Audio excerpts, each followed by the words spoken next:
Bienvenidos a este video donde vamos a estudiar algunos teoremas introductorios al análisis numérico.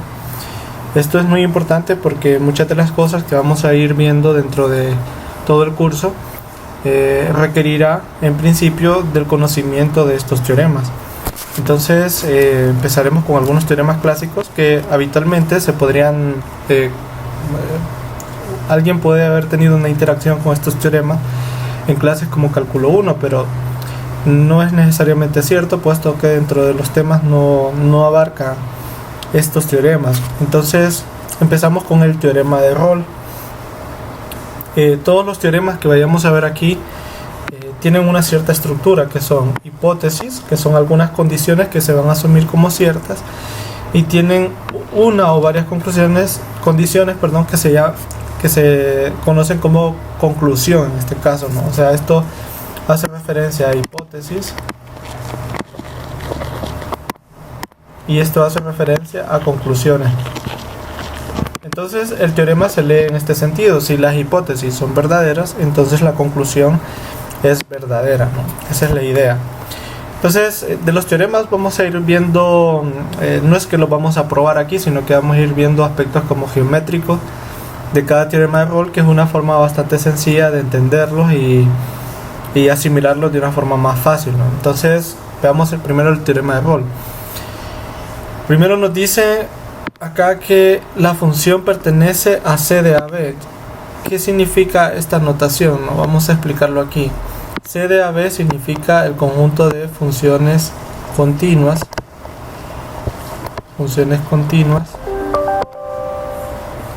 en el intervalo AB, o sea que la función es continua ahí en AB. Eso es lo que significa. Entonces veamos acá, ¿no? Vamos a representar esta idea. Sería una situación así. Vamos a verlo aquí. Entonces la función tiene que ser continua en AB y además tiene que ser diferenciable. Cuando nos dice diferenciable, hace referencia a que en términos sencillos, la curva no puede tener picos, ¿no? O lugares donde la derivada o la recta tangente no exista. Entonces ese sería otro requisito. O sea que, por ejemplo, no podría ser algo así. Si fuera así, ¿no? Esto no podría ser, ¿no? Porque aquí ya no es diferenciable, aquí tampoco, ¿no? Entonces no puede ser de esa manera. Geométricamente, cuando decimos diferenciable, lo podemos entender como algo que se ve suave, ¿no? Como que la curva se ve suave. Además, tenemos que las imágenes en los puntos A y B coinciden, ¿no? Entonces sería como una situación así. Vamos a hacer como que aquí f de A es igual al valor de f de B, y además la función es continua, ¿no? Es continua y diferenciable. Entonces podría ser una situación algo así.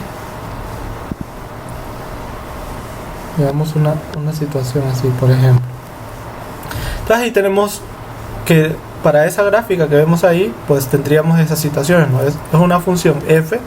Esta sería la gráfica de la función f, que es continua, diferenciable además, geométricamente es la suavidad que vemos ahí, y además la imagen en A y la imagen en B coinciden. Entonces esas son las hipótesis. Entonces si esas hipótesis se cumplen, entonces podemos llamar a la conclusión, que es: existe un valor de C entre A y B tal que la derivada ahí es igual a 0. Entonces aquí en este caso, así a ojo, ¿no?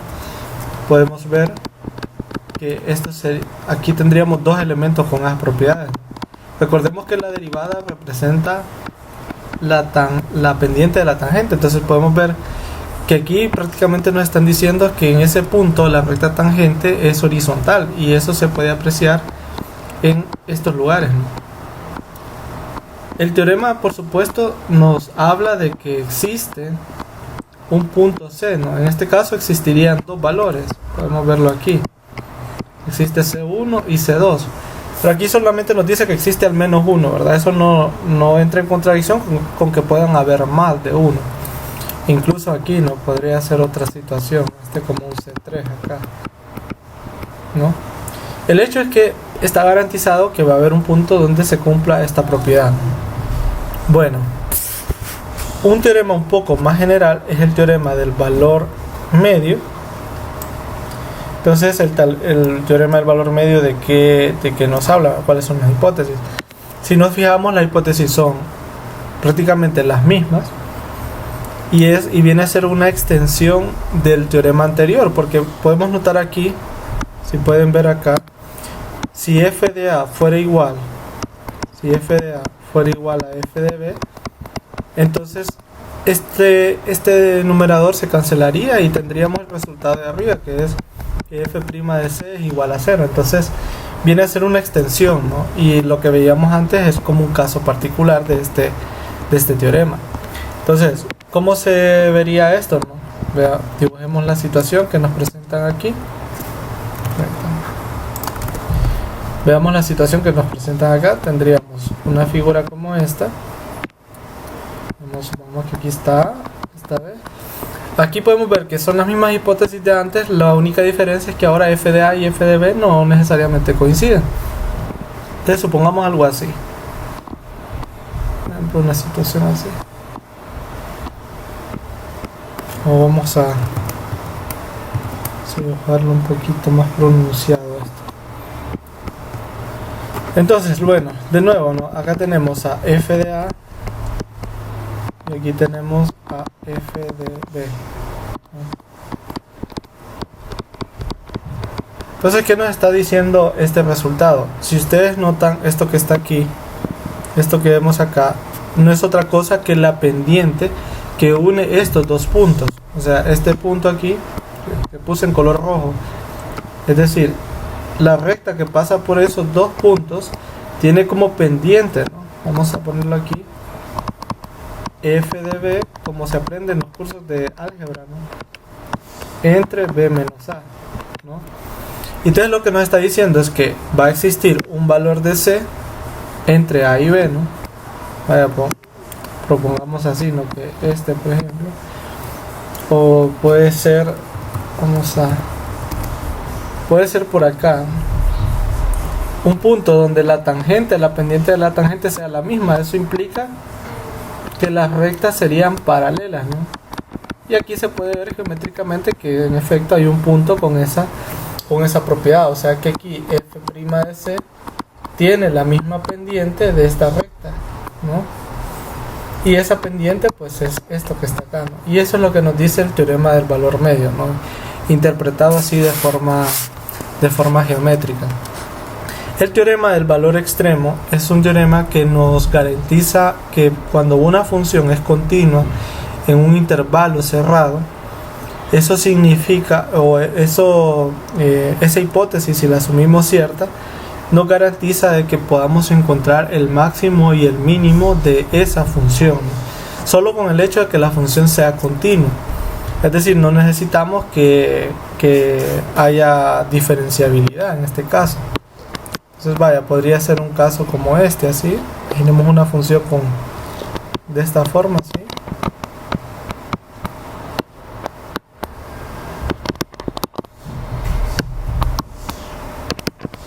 Vemos que aquí está B. Entonces podemos ver que esta gráfica tiene todas las propiedades, ¿no? F es continua. Claro, no es diferenciable, pero sí es continua, ¿no? F es continua. Entonces, ¿qué dice el teorema, no? Nos dice que acá en la conclusión nos establece que van a existir dos valores donde se van a alcanzar el mínimo y el máximo. En este caso está bastante sencillo, se puede apreciar. Aquí sucedería el máximo y en este punto de aquí sucedería naturalmente el mínimo, ¿no? ¿Y qué significa eso? Que las imágenes en esos puntos acotan a las imágenes en todo el intervalo de A a B, ¿no? Sería una situación así, ¿no? Y esto solo con el hecho de que la función sea continua en un intervalo cerrado. Eso es muy importante, que el intervalo sea cerrado. Si es abierto, ya no es cierto. Y tenemos un aspecto más que esta observación, y es que cuando además a las condiciones nosotros le agregamos que la función sea diferenciable en el abierto AB, entonces podemos decir un poco más de estos dos valores C1 y C2, y es que o se encuentran en los extremos o en esos lugares la derivada se anula. Y podemos ver de nuevo un caso particular. Esta vez, como estamos agregándole diferenciabilidad, pues ya tendríamos el aspecto de que la función se tendría que ver suave. Vamos a ver, podría ser una situación así. Podría ser algo como esto, por ejemplo. Aquí aquí lo que me permite la mano, el pulso, ¿no? Para dibujar, pues asuman que es completamente suave, ¿verdad? Que no tiene ningún...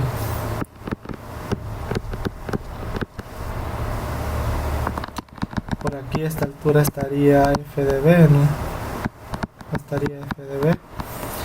Y entonces aquí, ¿dónde se daría el máximo y dónde se daría el mínimo? Entonces nosotros podemos ver que el máximo aquí se daría en este lugar, o sea, este sería como nuestro C2, y el mínimo se daría aquí, ¿no? Entonces ahí podemos ver que esta observación tiene efecto, ¿no? Que si ahora, como ya es diferenciable, ya podemos decir que estos máximos o mínimos ocurren en los extremos. Aquí podemos ver que está en el extremo derecho, o puede ocurrir en un lugar donde la derivada es cero, ¿no? Que significa que la tangente, la pendiente de la recta tangente, es cero, ¿no? En ese punto, y aquí ya lo podemos observar. Bueno, tenemos este teorema. No lo vamos a discutir de forma gráfica, solo lo vamos a enunciar, lo vamos a leer, y es un poco la aplicación de resultados anteriores, ¿no? Pero para integrales. Entonces fijémonos acá, nos dicen, supongamos que tenemos una función c, una función que es continua, de nuevo, ¿verdad? Esta es la notación, continua en AB. Tenemos otra función que se puede integrar, ¿verdad? En el sentido usual, así como lo aprendimos en cursos de cálculo 1 o cálculo 2.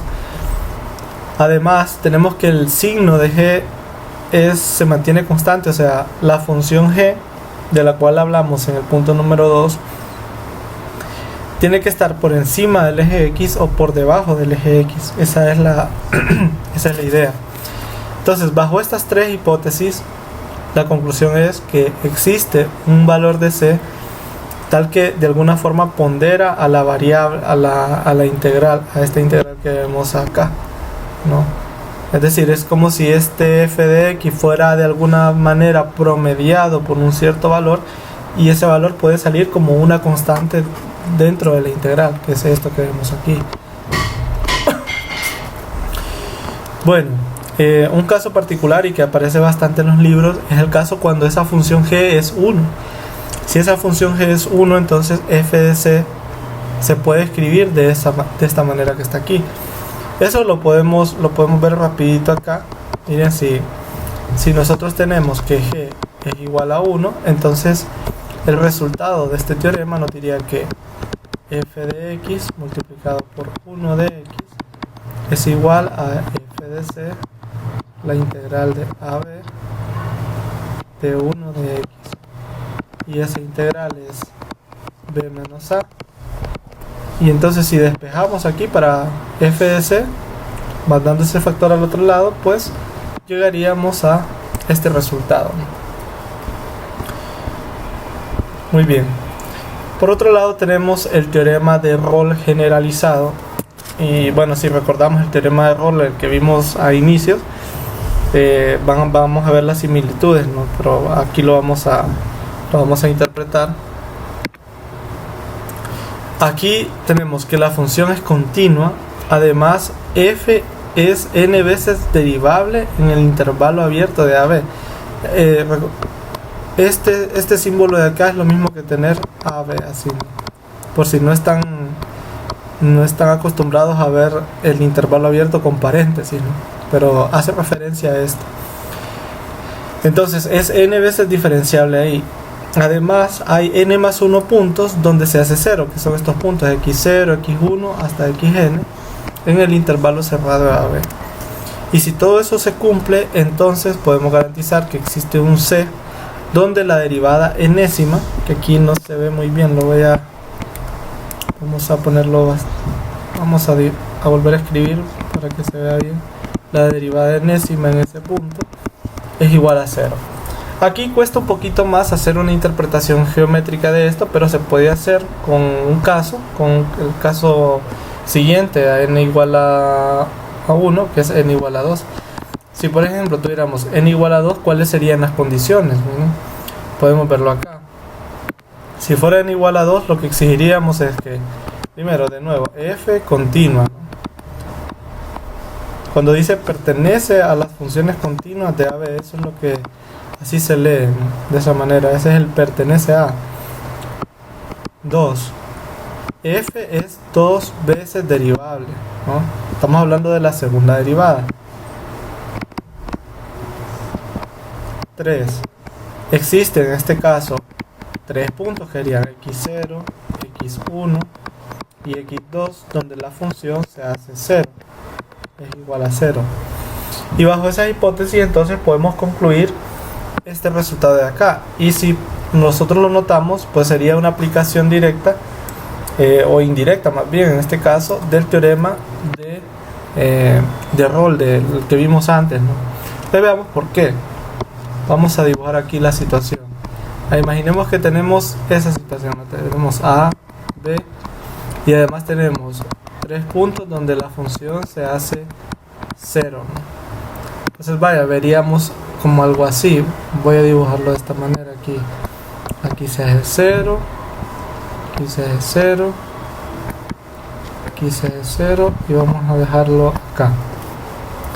Entonces, si nosotros citamos el teorema de Rolle, teníamos que como en este caso esta función se hace 0 entre x0 y x1, va a existir un c donde la derivada se hace 0. Vamos a llamarle un c1. ¿No? Recordemos que la derivada es la pendiente, ¿no?, de la recta tangente. Y como en x1 y x2 también se hace 0, por el mismo razonamiento va a existir un c2 donde la función también, y aquí geométricamente se puede ir viendo, ¿no?, toda esta situación. Es decir, ¿qué es lo que hemos encontrado? Hemos encontrado dos valores donde c1 y c2 es igual a 0, ¿no? Así, de esta manera. Y como ahora tenemos que la segunda derivada también existe, ¿no?, porque la función f es 2 veces derivable, ahora nosotros podemos ver como si f',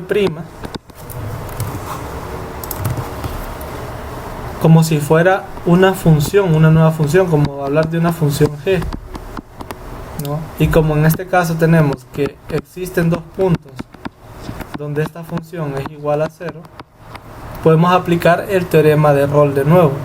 ¿Qué significaría? Que el teorema de Rolle diría que existe un, vamos a llamarle c, tal que la derivada es igual a 0.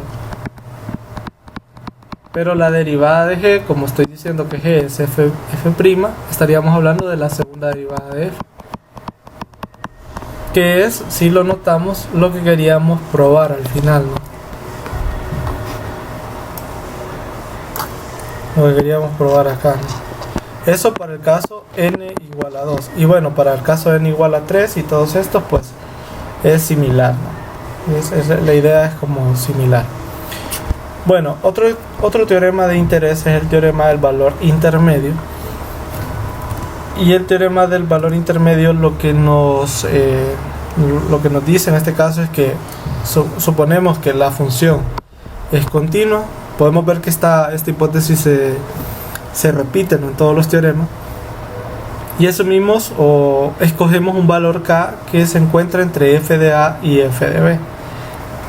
Esa sería la otra hipótesis. Bajo esa hipótesis vamos a decir que existe, este es el símbolo de existencia, existe un c tal que f de c es igual a ese valor de k que se encuentra entre esas dos imágenes. Entonces, veamos una situación acá. Geométricamente, ¿qué significa? Supongamos que aquí está f de a, perdón, vamos a corregir aquí. Bueno, acá está a, aquí está f de a, supongamos que aquí está b y por acá está f de b. Y supongamos que, bueno, esto se une así digamos algo así. Esta vendría a ser una función continua, ¿no? Solo continuidad, no necesitamos que sea diferenciable. Entonces, como dice el resultado, si nosotros escogemos un k entre estos dos valores, ¿no? Entre estos dos valores, entonces lo que nos dice el teorema es que va a existir una preimagen que va a tener como imagen acá. Entonces podemos ver que en este caso hay varios que cumplen con esas características. Está este punto y este punto. O sea, si yo tomo cualquiera de esos puntos, estos puntos van a tener la propiedad, ¿no? Vaya, si tomo este C tiene la propiedad de que la imagen es igual a K, ¿no? Es decir, aquí tendríamos que K es igual a F de C, ¿no? Y eso es lo que nos dice el teorema del valor intermedio. Ya vamos a ver ahí un ejercicio donde podamos utilizar dicho teorema, ¿no? Bueno, y finalmente quizás uno de los teoremas más importantes y que más uso vamos a darle durante todo el curso es el teorema de Taylor. Entonces el teorema de Taylor lo que nos dice es que bajo unas ciertas hipótesis nosotros podemos representar a cualquier función que tenga esas hipótesis como si fuera un polinomio. Es un teorema de representación, se dice. Entonces veamos aquí cuáles son las hipótesis. Entonces la primera hipótesis es que f es Cn de AB. Entonces voy a explicar un poco qué significa esta notación. Voy a escribir bien esta parte de aquí. Se escribe así, Cn de AB. ¿Qué significa esto? Esto significa que es una función que la derivada enésima de esta función es continua. Hasta la derivada enésima tiene continuidad, ¿no? Vamos a escribirlo aquí. O sea, lo que significa esto es que f, la derivada enésima, es continua en AB. Eso es lo que significa, ¿no? Que ahí está la derivada enésima es continua. Además tenemos que la derivada n más 1 existe también. No dice que sea continua, solamente dice que tiene que existan en el intervalo AB. Luego, dentro de las hipótesis también es escoger un x sub 0 que se encuentre dentro de ese intervalo. Este x sub 0 por supuesto va a estar fijo, ¿no? Y de eso va a depender, bueno, cuando se lleva el cálculo, la clase de cálculo 2, uno dice allá, ¿verdad?, que es la serie de Taylor centrada en un cierto punto. Pues es aquí ese centro sería este x sub 0, ¿no? Y bueno, bajo esas hipótesis tenemos el siguiente resultado. Nos dice de la siguiente forma, nos dice para cada x, esta ya es la conclusión, ¿no? O sea, si se cumple todo lo anterior, entonces podemos concluir lo siguiente: para cada x que pertenece al intervalo cerrado AB, existe, en este caso, aquí vamos a escribir acá, existe un numerito psi, que esta es una letra griega, la letra psi. Podría dejarlo de esta manera, pero aquí hay algo que es muy importante, y es decir que este número psi va a depender de dónde esté x. Por eso es que en algunos libros pues, pueden notar que ponen una cierta dependencia de x. O sea, existe un número psi que está dependiendo de x y que además se encuentra entre x0 y x, ¿no? O sea, se encuentra entre el 0 y este x del cual se habla al inicio de esta oración, con la propiedad de que f de x se puede representar como un cierto polinomio. Ya vamos a ver qué polinomio es, y otra cosa que se conoce como residuo. Entonces, veamos quién es p sub n de x. P sub n de x es este polinomio que creo que ya estarán familiarizados con él, que es el que aparecen los sumandos que aparecen en la serie de Taylor. Y el residuo podemos notar que es lo siguiente. Miren, podemos ver aquí que es la derivada de orden n más 1 evaluada en ese valor que existe sobre n más 1 factorial por x menos x sub 0 a la n más 1. Y en teoría, ¿no? Algo que no se dice por acá es que a medida, si es posible, si una función por ejemplo es infinitamente diferenciable, o sea, tiene derivada de orden 3, orden 4, orden 5, etcétera, ¿verdad? Hasta el infinito, entonces este valor tiende a cero, ¿no? El residuo va tendiendo a cero, pero bueno, aquí no se pone porque no tenemos garantizado que la función sea diferenciable para cualquier entero, ¿no? Interno para cualquier natural. Bueno, ya vamos a ver la potencia de este resultado.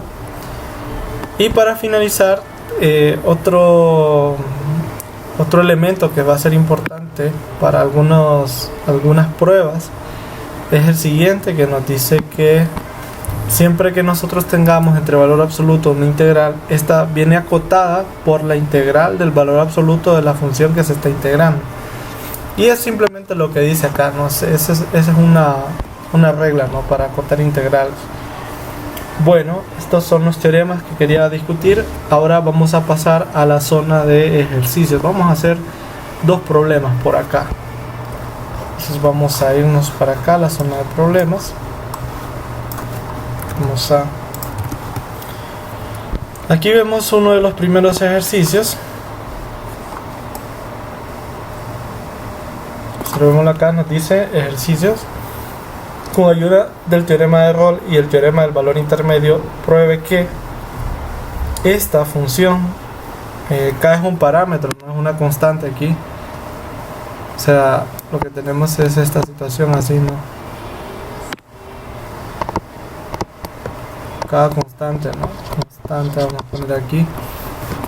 Cruza el eje X exactamente una vez, ¿no? Entonces, bueno, que cruce el eje X significa que hay un punto donde la función se hace cero, ¿no? Esa es la interpretación de como vendría como un intersecto en el eje X. Entonces vamos a dividir la prueba en dos partes. Parte 1, vamos a poner aquí. Parte 1, uso del teorema del valor intermedio. Entonces veamos cómo operaría aquí el teorema del valor intermedio. Asumamos en todo esto que K es mayor que 0, o sea, esa constante es mayor que 0, pero todo lo que voy a hacer se puede repetir, ¿verdad? Para K negativo o K igual a 0. K igual a 0 incluso es más sencillo, pero para K negativo esto se puede replicar, ¿no?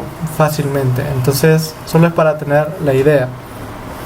Entonces fijémonos, si yo evalúo la función en K, si yo evalúo la función en 0, entonces tengo como resultado, si yo evalúo, no vamos a hacerlo aquí, tengo que esto me da K. Entonces un aspecto importante aquí es que f de 0 es igual a K y esta imagen aquí es mayor que 0. Eso es muy importante, ¿no? Y eso porque estoy asumiendo esto, ¿no? Muy bien. La idea acá es escoger otra imagen donde la función se vuelva negativa. Ya vamos a ver por qué nos interesa eso. Y hay un lugar donde se vuelve evidente eso, y es escoger menos K. Si nosotros evaluamos la función en menos K, nos quedaría menos K al cubo más 2 por menos K más K. Y esto se puede escribir como menos K al cubo menos K. Y aquí podemos ver que la función es negativa, es decir, en f de menos K, la función es menos K al cubo menos K, y esto es negativo, ¿no? Tenemos esa situación. Entonces, aplicando el teorema del valor intermedio, nos decía que si había cualquier número entre estos dos, es decir, particularmente notemos que el número 0 es un número que se encuentra entre f de 0, que es igual a K, y entre f de menos K, que es igual a menos K al cubo menos K. Esto es, como se acostumbra a decir, trivialmente cierto, ¿no? Porque esto es un número negativo, esto es un número positivo, y obviamente el 0 se encuentra en medio de esos dos, ¿no? Eso es algo que es trivialmente cierto. Y el teorema del valor intermedio, ¿qué es lo que nos dice? Nos dice que siendo esto así, va a existir un punto donde la imagen de ese punto va a ser igual a este valor, a 0, ¿no? Entonces vamos a escribir aquí el teorema del valor intermedio. Valor intermedio dice que existe un punto C, ¿no? Que pertenece al valor que está entre menos k y 0, tal que f de c es igual, en este caso, a 0, ¿no? Bueno, ya con esto que hemos probado que en efecto la función cruza el eje x en este valor, ¿no? Es lo que se ha probado, que vendría a ser un intercepto, ¿no? Bueno, recordemos que para aplicar este teorema se necesita la continuidad, y bueno, ya sabemos que los polinomios son continuos, entonces no hay nada que decir ahí, no hay nada más que decir.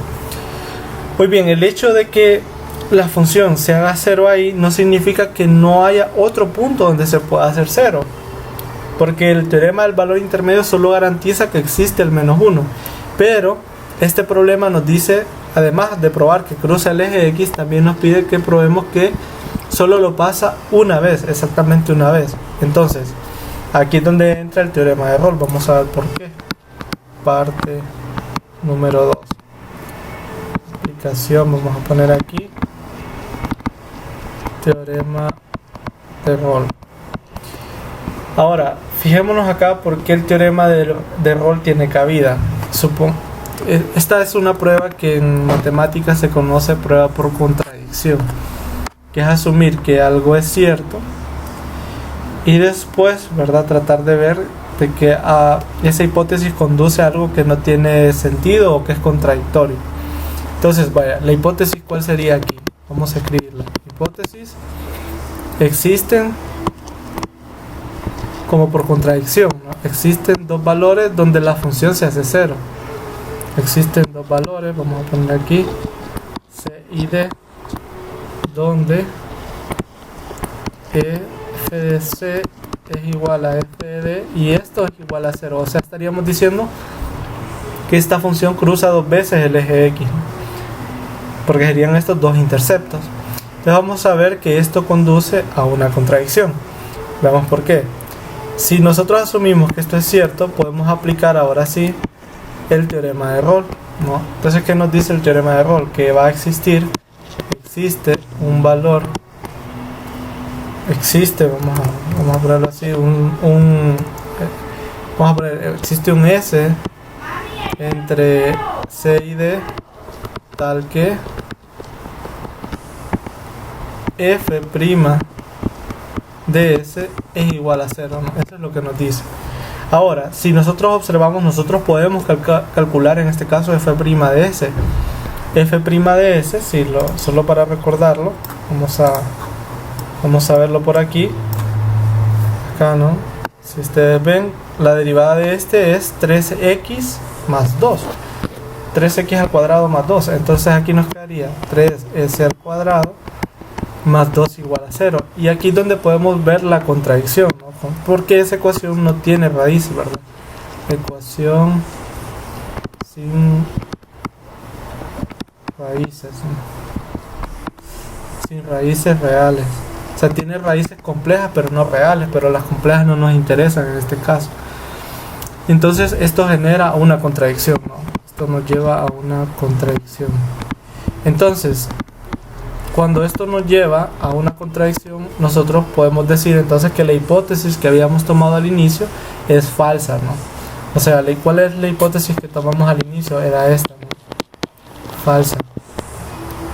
Y si es falsa significa que no hay dos puntos que crucen el eje x con esta función, ¿no?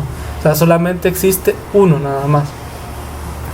Bueno, y este era un ejercicio donde pudimos aplicar estos teoremas, teorema de Rolle y el teorema del valor intermedio. Ahora veamos este otro ejemplo, que este ya es con el teorema de Taylor. Vamos a ver cómo se trabaja en estos casos con el teorema de Taylor. Vamos a volver a escribir aquí, está igual a 0.5 y aquí vamos a poner x sub 0 igual a 1. Entonces veamos lo que nos dice el ejercicio, ¿verdad? Nos dice, determina el polinomio de grado 3 de Taylor para esta función que es x menos 1 por el logaritmo natural de x, centrada en x sub 0 igual a 1, y vamos a estimar el error en x igual a 0.5 y lo vamos a comparar con el error real. Ya vamos a ver dentro del ejercicio qué significa esto de errores reales y estimar el error. Entonces empezamos aquí, vamos a cálculo, vamos a poner aquí cálculo de P3 de X. Vamos a ver cómo trabaja esto, ¿no? El cálculo de P3 de X. Entonces vamos a recordar aquí, teníamos que el teorema de Taylor nos dice que f de x era P, vaya, en este caso con 3, ¿no? P3 de x más R3 de x, donde tenemos que P3 de x en este caso vendría a ser x, acá estaría centrada en 1, ¿no? Entonces sería, vamos a escribir aquí, sería f de x sub 0 más f' de x sub 0 sobre 1 factorial por x menos x0 más f' de x0 sobre 2 factorial por x menos x sub 0 al cuadrado más f' de x sub 0 sobre 3 factorial x menos x sub 0 al cubo. Y esto ya escrito en términos de lo que nosotros tenemos vendría a ser f de 1, x sub 0 es 1, ¿no? F' de 1 sobre 1 factorial, que es 1, aquí x menos 1, más f' de x sub 0 sobre 2 sería en este caso x menos 1 al cuadrado más f' de x, de 1 prima de 1 sobre 6, que es 3 factorial, x menos 1 al cubo. Y ahí ya tendríamos entonces nuestro P3 de x, ¿no? Muy bien. Para terminar de hacer el cálculo, pues ocupamos todos estos elementos. Entonces necesitamos, por lo tanto, calcular esos valores, ¿no? Entonces vamos a hacerlo aquí. Vamos a ver, por ejemplo, f de x sabemos que es, según el problema, x menos 1 logaritmo natural de x. F' de x, aquí no me voy a detener haciendo cálculos de derivadas ni nada de eso porque, bueno, ya todos lo manejamos, ¿no? Entonces nos quedaría logaritmo natural de x más x menos 1 entre x. F' de x, esto ustedes lo pueden revisar si tienen dudas, no sé si estas derivadas están bien. X al cubo y f' de x es 2x menos 1 sobre x al cubo menos 3 sobre x al cuadrado. Muy bien, y otra derivada que nos va a interesar, esto es para el residuo, es la cuarta derivada. La cuarta derivada nos queda, vamos a escribirla aquí, quedaría 2x más 6 sobre x a la 4. Ahí tenemos. Entonces, si nosotros queremos estos elementos, este f1, ¿no? F' de 1, pues simplemente tenemos que venir y evaluar, ¿no? Entonces vamos a escribir aquí. Notemos que entonces P3 de x a qué sería igual, ahora sí. Sería f de 1, que notamos que si nosotros evaluamos en 1 aquí quedaría 0, entonces ese primer término no aparecería. Luego f' de 1, si nosotros evaluamos en 1 aquí, podemos ver que también se hace 0, ¿no? El logaritmo natural de 1 es 0 y aquí también nos quedaría 0. Tampoco aparecería ese término. Si nos vamos con f' de 1, pues ahí este término se haría 0, este de aquí, y aquí solamente quedaría 2, entonces ahí nos quedaría 2 sobre 2 x menos 1 al cuadrado. Y si evaluamos en 1, en f' de 3, ahí ya nos quedaría negativo 3, podemos verlo. Entonces nos quedaría aquí menos 3 sobre 6, x menos 1 al cubo. En conclusión, ya simplificando, nos quedaría x menos 1 al cuadrado menos 1/2 de x menos 1 al cubo. Y ahí ya tenemos nuestro P3 de x, ¿no? Muy bien, el otro aspecto a considerar es que nos piden evaluar este polinomio o aproximar, sería en este caso, en el valor de 0.5, porque al final estos polinomios sirven para hacer algunas aproximaciones. Entonces, si nosotros evaluamos este polinomio en 0.5, entonces obtendríamos como respuesta, ahí simplemente es evaluar, ¿no? Nos quedaría aquí 5 sobre 16, ¿no? Tendríamos ese resultado. Ahora, nos piden también calcular el error de esa aproximación. Entonces veamos por qué. Yo quiero calcular f de 0.5, pero esto es, por el teorema de Taylor, P3 de 0.5 más R3. Vamos a corregir aquí. Más R3 de 0.5. Entonces, la aproximación es esta, ¿no? Esta es la aproximación, ¿no? Veámoslo de esta manera. Este es el valor real y esto es el residuo. Entonces, el residuo contiene ese error. Veamos por qué. Porque, vaya, si yo quisiera medir qué tan buena es mi aproximación al valor real, lo que hago es calcular una diferencia, naturalmente. Entonces, lo que hago es 0.5. Paso al otro lado, P3 de 0.5. Y me queda que esa diferencia es exactamente el residuo, o sea que el residuo está midiendo el error entre la aproximación y el valor real. Se acostumbra a medir ese error entre barras de valor absoluto. Entonces lo que normalmente se hace es esto, ¿no? Se mide de esta manera así. Entonces nosotros tenemos que este es el error, vamos a decirlo aquí, error real, ¿verdad? Tanto este como este, ¿no? Pero la idea es que a través del resultado del teorema de Taylor se pueden hacer unas estimaciones del error, y esto es a través de acotar justamente el residuo. Entonces vamos a ver un poco de cómo hacer esa estimación, ¿no? Vamos a poner aquí estimación error real. Entonces, ¿cómo se hace eso? Primero tenemos que conocer quién es el residuo. Entonces vamos a escribirlo aquí. Recordemos que el residuo era, vamos a escribir acá, era la derivada, en este caso número 4, ¿no? De el valor que existe, 0.5, vamos a poner aquí, sobre 4 factorial en este caso, por por 0.5 que es x, menos 1 que es x sub 0, ¿no? A la 4 aquí, perdón.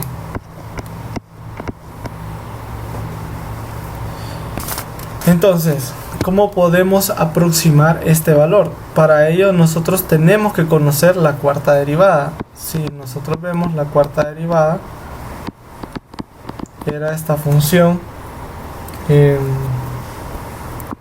era 2x más 6 sobre x a la 4. Entonces, lo único que no nos permite hacer el cálculo aquí es justamente este valor, ¿no? Ese es el valor que no conocemos, la derivada en ese punto que existe supuestamente. Y es porque el teorema solo dice que existe, no dice cuál es, ¿no? Entonces, naturalmente no se puede calcular de esa forma. En lugar de eso, para poder hacer una estimación, se recurren a todos los teoremas anteriores, ¿no? Por ejemplo, uno puede notar que la función de la cuarta derivada vista como función es una función que es continua en el intervalo de 0.5 a 1, que es un intervalo que me interesa porque ahí es donde está psi de 0.5. O sea, recordemos que psi de 0.5, ese valor que existe, ¿no?, pertenece al intervalo abierto de 0.5 a 1, ¿no? Esto es un hecho.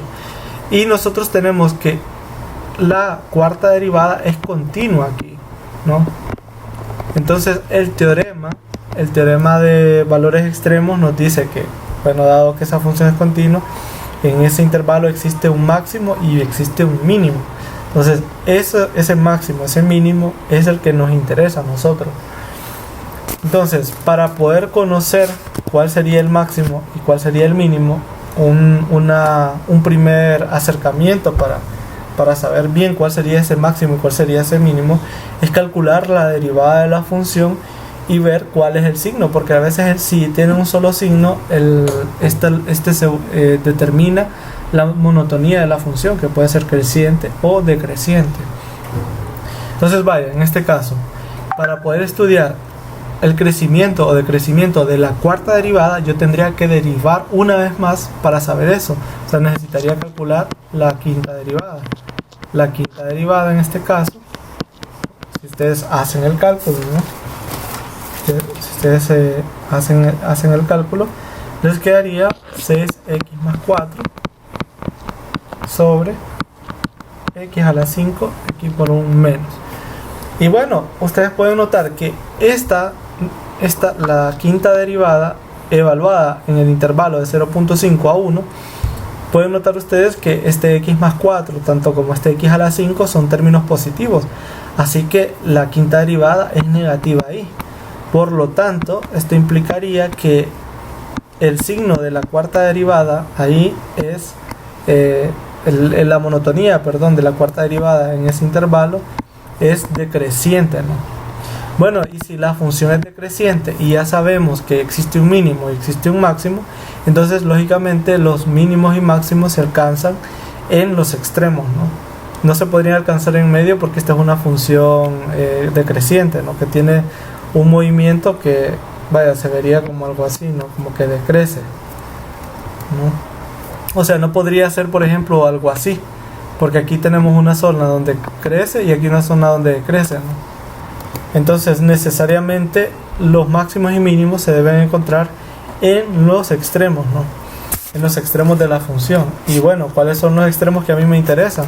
Es 0.5 y 1. Entonces, si uno calcula la derivada número 4 en 0.5 y la derivada número 4 en 1 y hace los cálculos de estos valores, vamos a notar que aquí quedaría 112 y aquí quedaría 8, ¿no?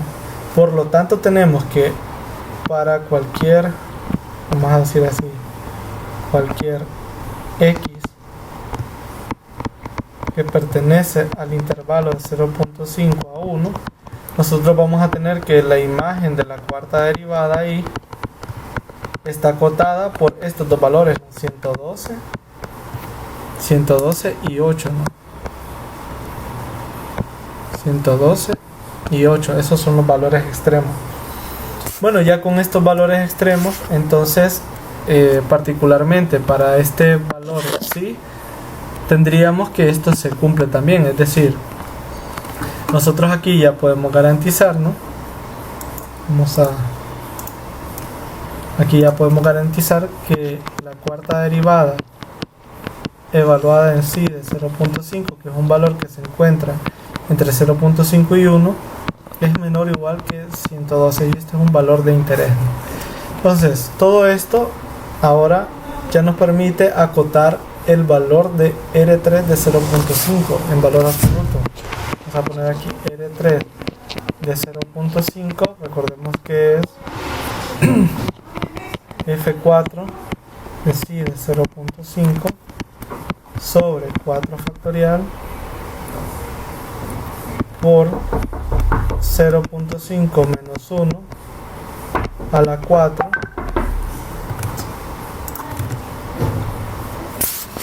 y esto es menor, bueno, esto se puede separar así, vamos a escribir aquí, esto es igual a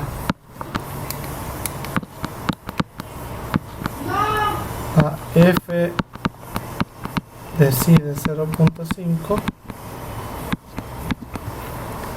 por 0.5 a la 4, aquí ya no necesita los sobre 4 factorial. Y aquí ya podemos establecer que este término de aquí es menor o igual que 112, o sea que me quedaría 112 por 0.5 a la 4 sobre 4 factorial. Y esto podemos, se puede hacer el cálculo y queda 0.2916 y aquí con infinito 6, ¿verdad? Bueno, esto que está aquí es lo que se conoce como estimación del error, ¿verdad? Estimación del error. Porque el error exacto es este que está aquí, no el residuo. Es este valor que tenemos acá. Es este valor que tenemos acá, ¿no? Este es el valor exacto. Es decir, vamos a reescribir esto. Entonces nosotros teníamos que f de 0.5 menos P3 de 0.5 era igual a R3 de 0.5 y acabamos de ver que este residuo es menor o igual que 0.2916. O sea que la aproximación dista de f del valor real a lo más en 0.2916, ¿no? Eso es como el máximo del error. Es lo más que podría dar.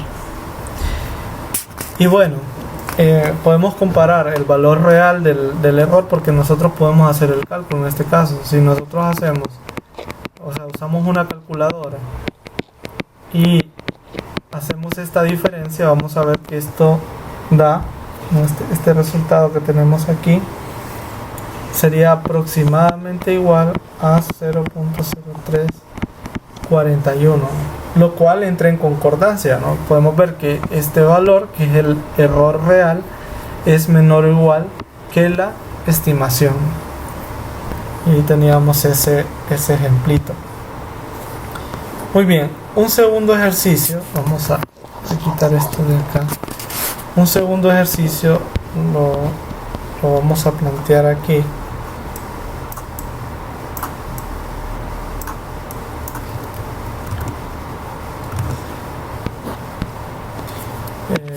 Bueno, por cierto, todos estos ejercicios aparecen en el libro de Burden. No he enviado links para este libro porque en realidad la universidad no tiene los derechos de este libro, ¿no? Por eso es que he optado por usar los otros 3 libros que les proporcioné en el campus virtual. Así que traten de conseguirlo. Tal vez lo tienen en físico o tal vez lo pueden conseguir de manera legal en forma virtual, ¿no? Entonces, bueno, el último ejercicio que vamos a desarrollar vamos a poner aquí como inciso B, es aproximar esta integral, la integral de 0.5 a 1.5 de nuestra función. Y también vamos a hacer de nuevo todo, ¿no? Vamos a encontrar el error también, siempre con el polinomio de grado 3. Entonces tendríamos lo siguiente, vamos a escribir aquí, vamos a usar color verde. Esta integral de acá nosotros la podemos escribir, ese f de x, como habíamos visto antes, lo podemos escribir, como dice el teorema de Taylor, como p3 de x más r3 de x de x. Y esto lo podemos escribir como 0.5 a 1.5 de p3 de x más la integral de 0.5 a 1.5 de r3 de x. Y de forma similar a tratar de evaluar, ¿no? De forma similar a tratar de evaluar, pues esta parte de aquí vendría a ser la aproximación a la integral real, ¿no? El valor real. Entonces, vaya, si nosotros calculamos esa primera integral, ¿no? Si nosotros hacemos ese cálculo, vamos a notar que esto da 1 sobre 12. Quedaría así, 0.5, 1.5 de R3 de x de x. Entonces vendría a ser la aproximación de la integral. Y de nuevo podemos medir el error, ¿verdad? Entonces el error, ¿cómo se calcula? Simplemente termina siendo ahora la integral del residuo, ¿no? Es decir, movemos este término hacia el lado derecho. Si lo hacemos quedaría algo así, 0.5 a 1.5 de f de x menos p3 de x, ¿no? De x, y esto va a ser igual a la integral de 0.5 a 1.5 de r3 de x. Y como es usual, también se escribe esto en barras de valor absoluto, ¿no? Y aquí es donde vamos a utilizar aquel resultado que vimos de integrales, ¿no? Tenemos que este valor absoluto de esta integral es la integral de 0.5 a 1.5 del residuo, vamos a poner así, de x. El residuo, como ya se había calculado antes, vamos a volver a escribir aquí. El residuo era la cuarta derivada, ¿no? En sí, que depende de x, eso es muy importante, sobre 4 factorial por 0.5 a la 4 de x, ¿no? Y esto en barras de valor absoluto. Aunque el 4 factorial y el 0.5 a la 4 pues ya no ocupan esas... perdón, acá tengo un error. Aquí era, vamos a corregirlo, es x menos 1 a la 4 de x, así. Entonces, x menos 1 a la 4 es positivo, 4 factorial es positivo, y también vimos que la cuarta derivada también es positiva. Entonces aquí particularmente no ocupamos las barras de valor absoluto, ¿no? Entonces simplemente me quedaría la cuarta derivada por x menos 1 sobre 4 factorial, ¿no? Y bueno, para terminar podemos aplicar una vez más otra desigualdad. Vamos a escribirlo por aquí, y esta vez la desigualdad que vamos a aplicar, vamos a esperar un poquito, es sobre esta expresión de aquí. Esta expresión, recordemos que era menor o igual que 112, entonces podemos acotarlo, ¿no? O sea, ese término es menor que 112 sobre 4 factorial de esta manera.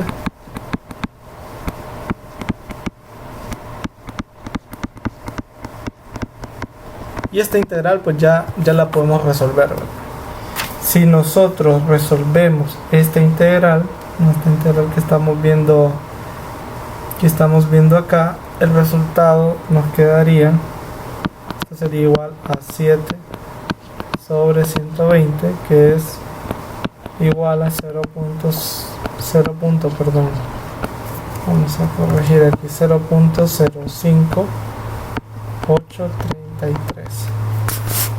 Ya con esto, entonces tenemos la estimación, ¿no? Esta es la estimación.